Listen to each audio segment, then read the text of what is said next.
Okay, so welcome to Quick Calculus, and in this video, we'll be talking about the Intermediate Value Theorem.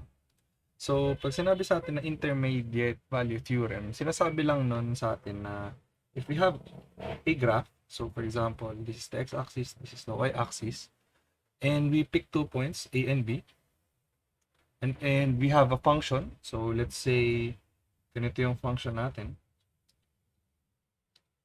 and this is f of A, and this is f of B.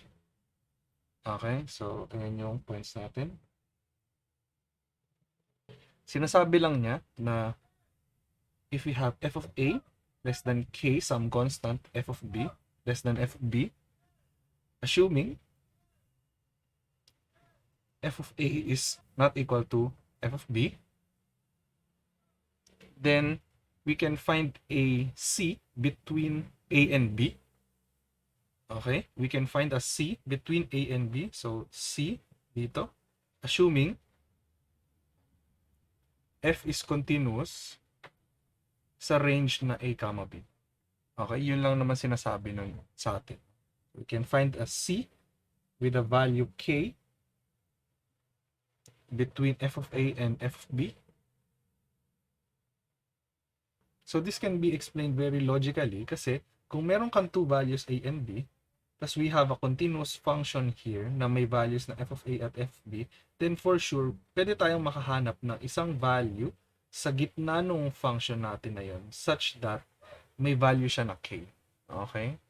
So, yun lang naman ang sinasabi na intermediate value theorem. And how do we prove or how do we check kung gumagana intermediate value theorem sa isang function? So, first thing is we check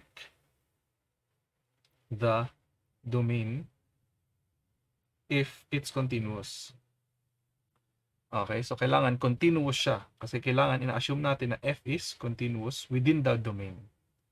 Okay?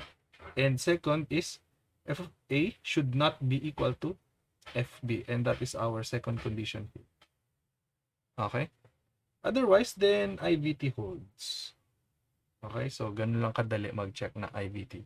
And we'll do some examples of this in the next few videos. So see you in the next videos.